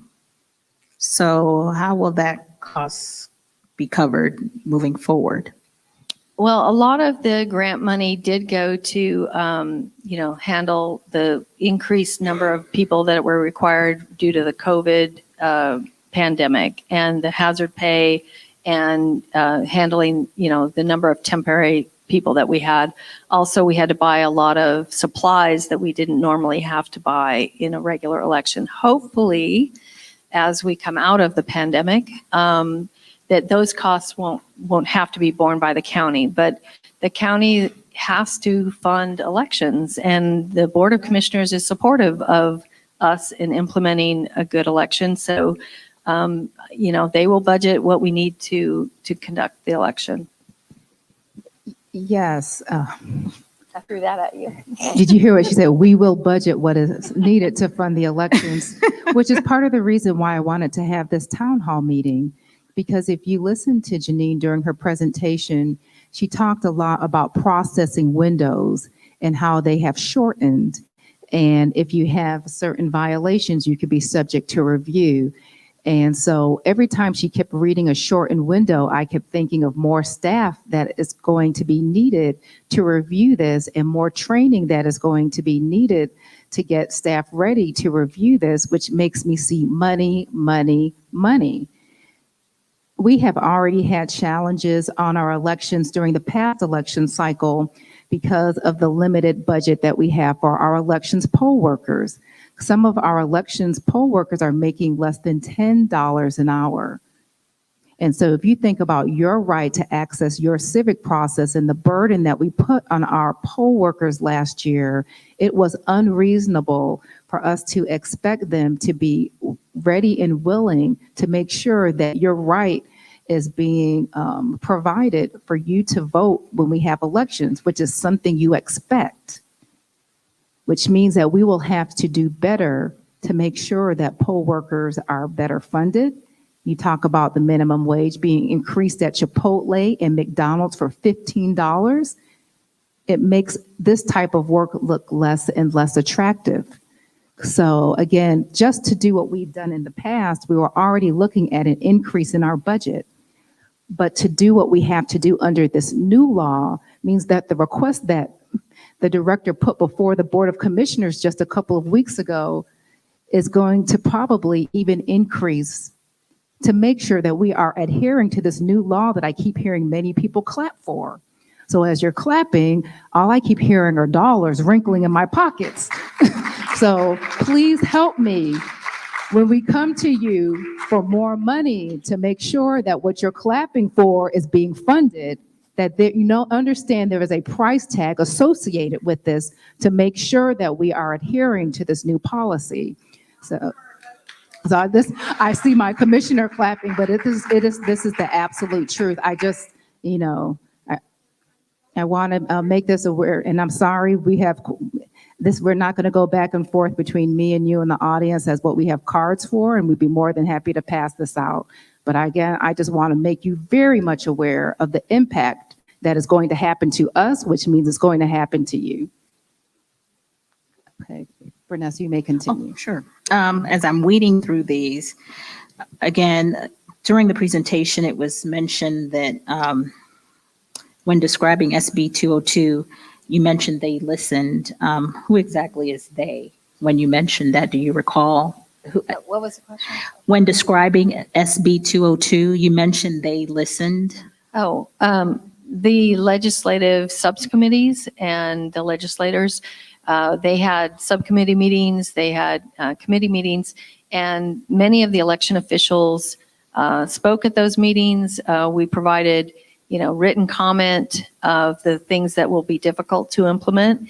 As you probably know, if you followed the bill and the many bills that were out in the legislature this session, there were a lot of other proposals that were not adopted, and some were adopted differently. So a lot of times they listened to what election officials were telling them. We were presenting our thoughts as I said, as administrators, how difficult or more costly it would be for us to implement what they were proposing. And they did listen to a lot of our comments, a lot of things they wanted to do differently than what we suggested. So in that way, they did not listen to a lot of, other parts of what we were suggesting. Thank you, Janine. Another question from Facebook. Gotta love the social media interaction here. Can you speak to the current or future process for maintaining the registered voter lists? Are there any plans for potential individuals that will be potentially removed from the list being notified, or what's the process for maintaining registered voter lists? So we get notifications of deaths and people that have moved out of state. We have, various sources, vital records, juries. People may be called to jury duty, and then they say, well, I'm no longer living in Cobb, so I can't serve on a jury. So we get notified of that, and we make adjustments that way. We notify the voters to make sure that they can dispute that if they want to at a hearing. But all of the large removals, commonly called the purges of large numbers of voters, that is done at the state level. So that's not something that the counties have control over. Okay. So just to kind of interject a little humor here, what's the big deal about water and food? What's the big issue with that? Someone here commented when they voted for Jimmy Carter years ago, they stood in line 3 hours. What's the big issue with they didn't have to drink any water, they survived? Talk to us about that. Well, we obviously don't want people to be waiting in long lines if we can fix that problem. But that, thank you. But, obviously people can bring their own water, and the new code says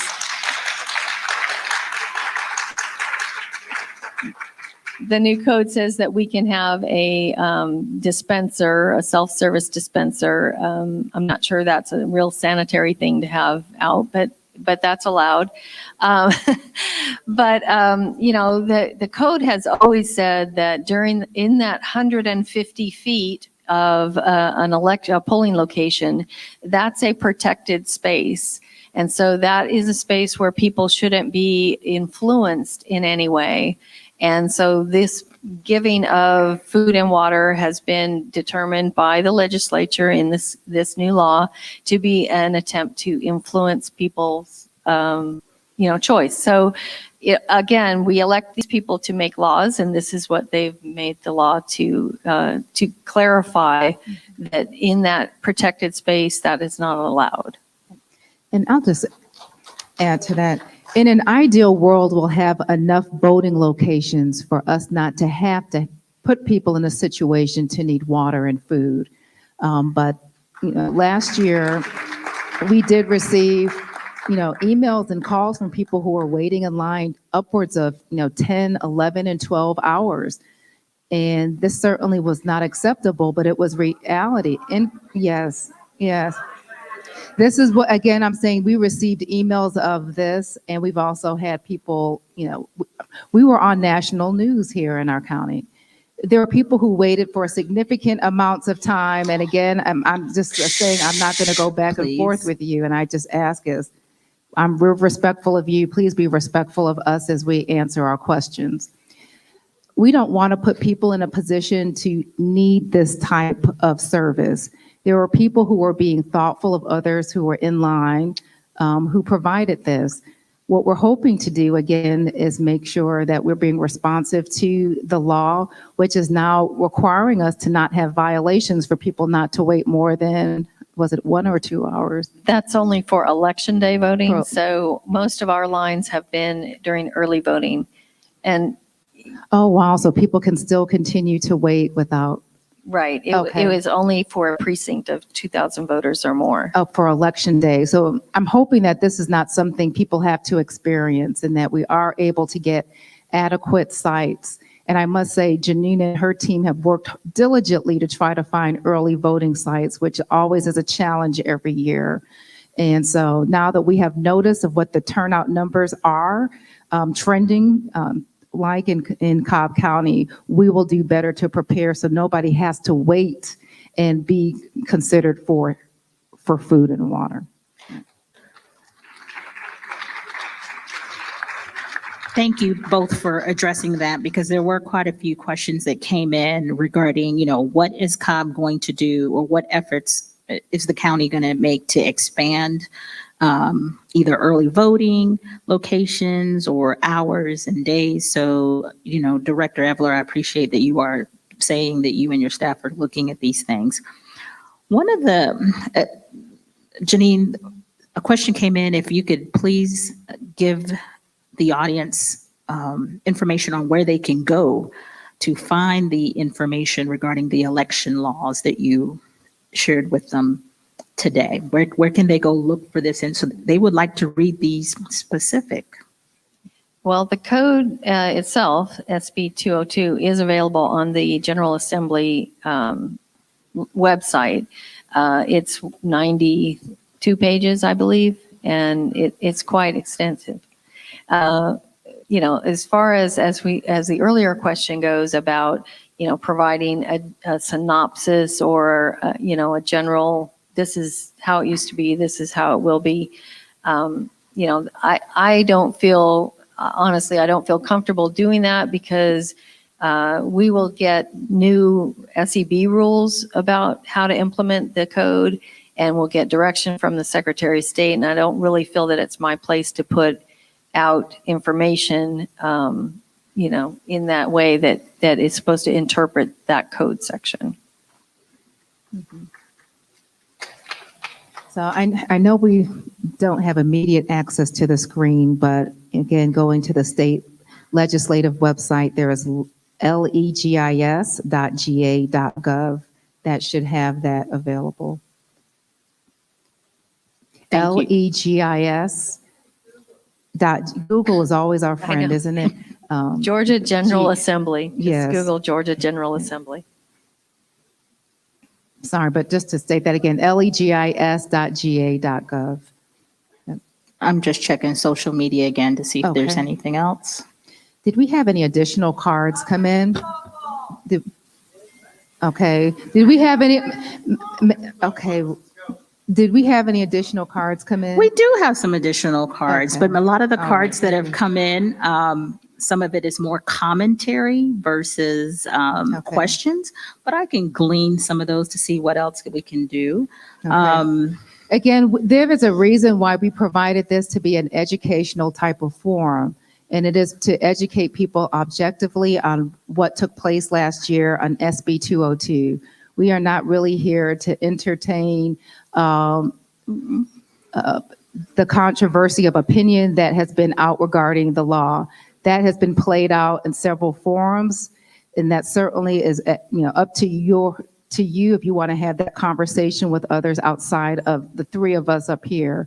Our objective today is to educate people on SB 202, what took place in Cobb, and how we are responding to that.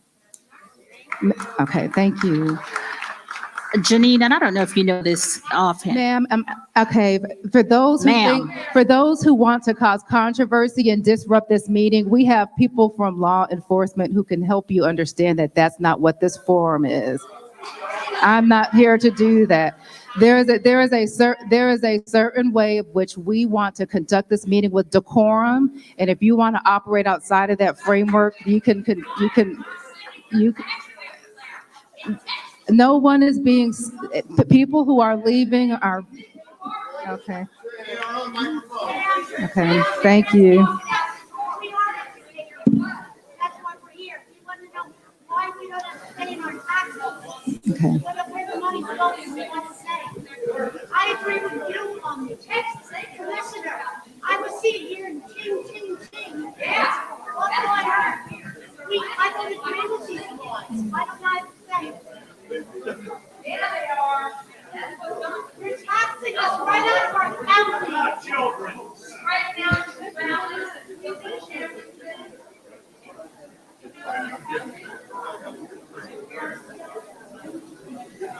preach to the Marxists.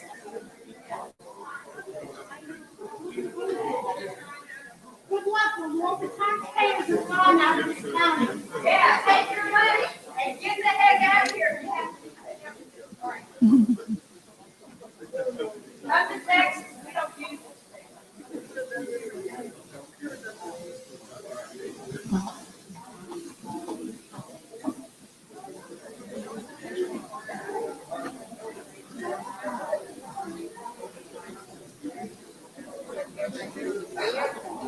For those who are staying, we have constructed this meeting to ensure that the most numbers of voices be heard. And that was for us to construct it with people submitting questions via an index card, because we know there are heightened opinions about this on all sides. And again, we are not here to obstruct anyone's voice, but we are here to make sure that, again, we are responding to questions. Thank you.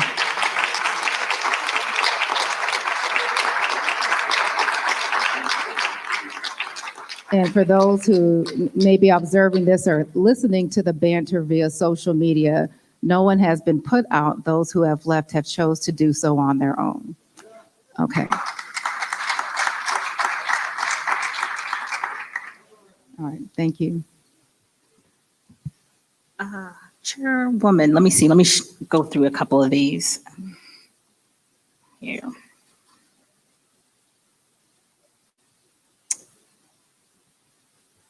Let's see here.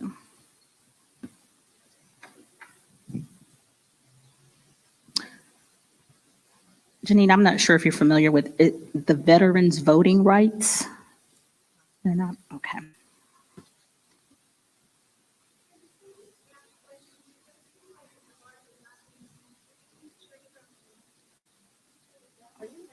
I'm sorry, again, I've already communicated how we are conducting the meeting, ma'am. I'm sorry, and I can't do this. So I can take a look at what you have. Okay. here. Yep.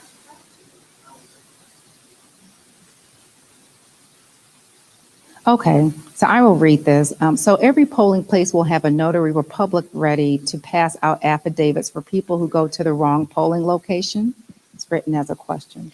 The State Secretary of State's office just released today or yesterday the affidavit for those who are swearing after 5 p.m. on Election Day that they cannot get to their correct polling location.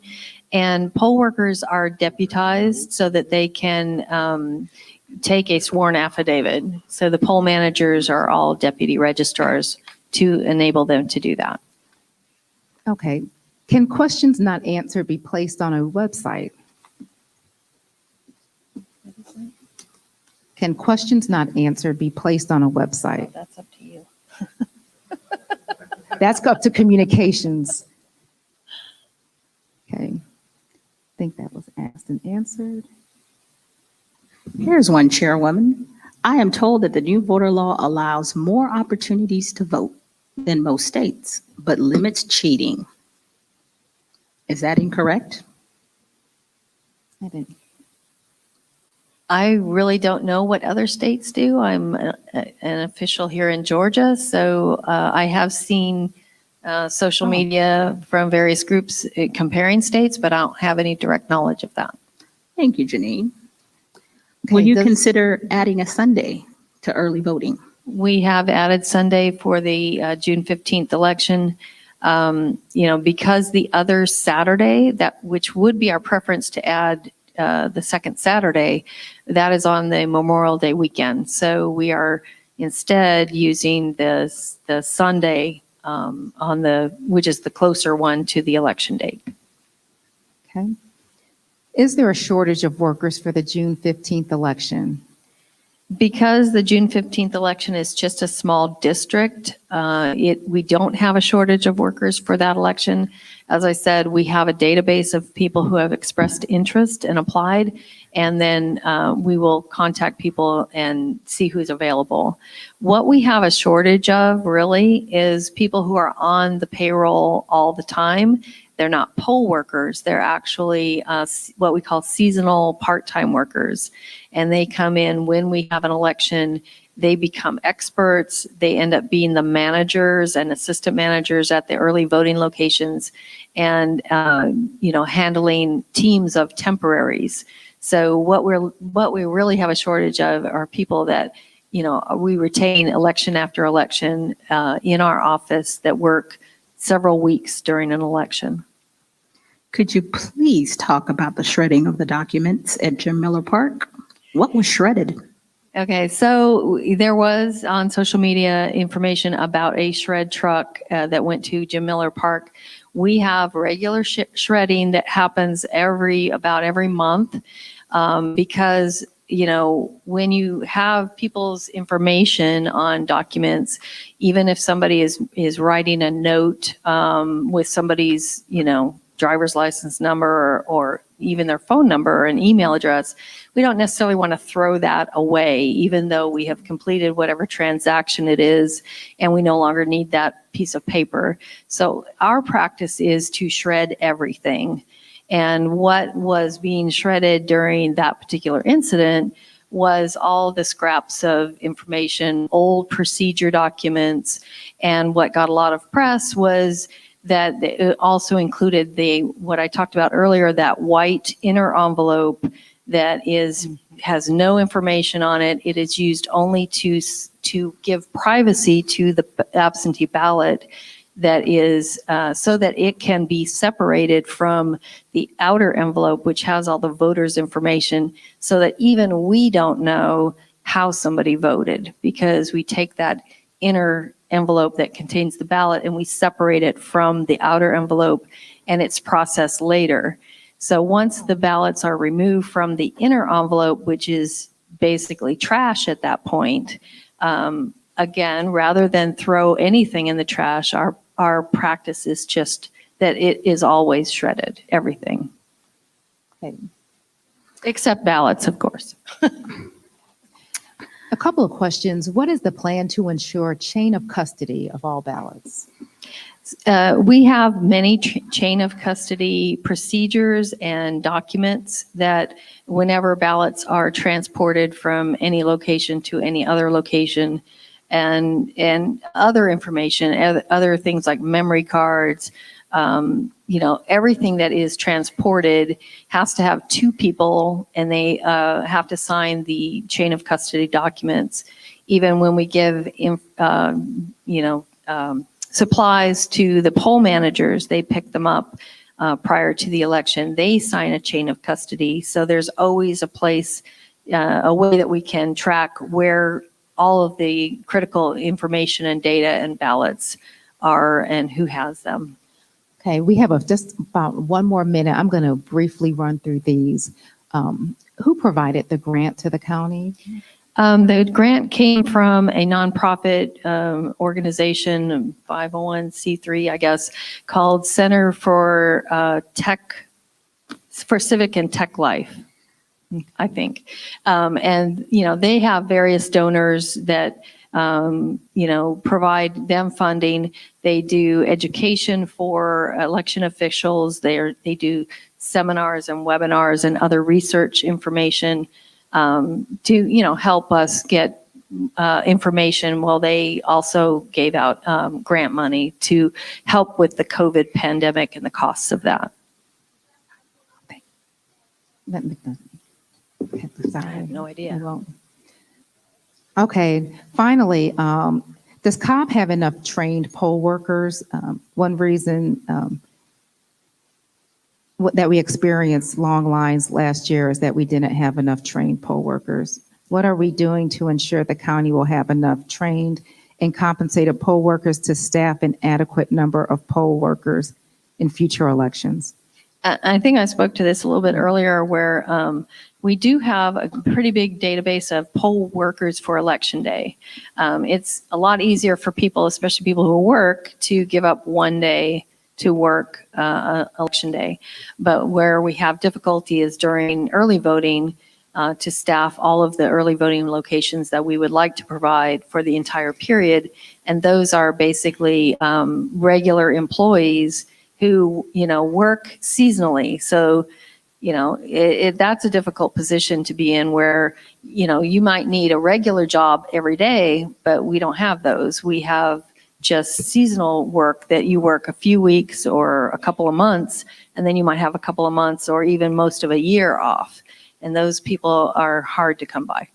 Yep. And so we are past the 9 o'clock hour. There are a few questions that we did have that I think are legitimate questions. So what we can do for some of these is post them. We've had a question for that. I don't see why we can't try to do that and provide it because it just adds to people being aware of, again, what are the impacts to the county. For those of you who waited to the bitter end of 9 o'clock, I thank you for you taking your time out here today to be informed about where we are with elections, the impact on us, and just the general, issues that are associated with it, whether you're on, one side of the aisle or the other, or one opinion or the other. I mean, there are some nuances that come with these changes and the increased interest in voting. And so we will do our best to wade through those, because at the end of the day, we want to make sure that we are providing fair and accessible elections to all of our citizens in Cobb County. So thank you again for your time here tonight, and hope to see you at the polls. Please, another round of applause for Janine for her work tonight. Thank you.